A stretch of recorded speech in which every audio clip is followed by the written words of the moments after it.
nakakatawan ko panigaw kanina kasi sisigawan, tapos nagbubusina-busina lahat.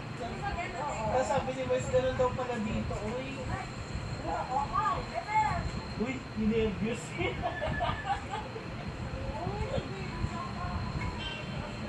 Hala.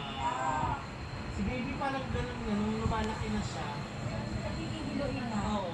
Sa biyahe. Sa akin nagmana. Uy, kami tayo, may mga sasakyan.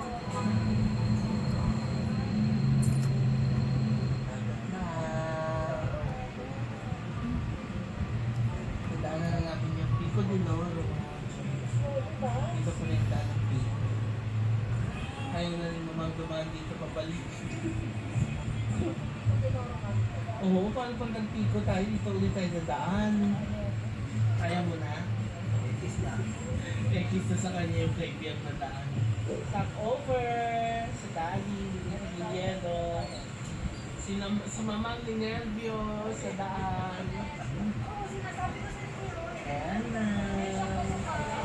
So pa ikaw, babe. Si baby, nahihintay talaga sa biyahe.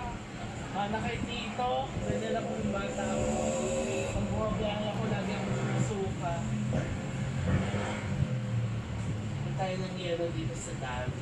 Tayo na yung yelo natin. Dalawa. Ang cute dito sa Dali. Wala silang mga bagay kasi naka-adow sa Costco products.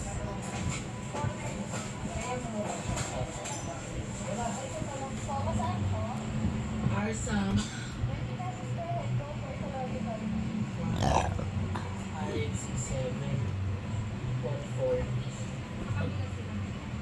May pumunta doon.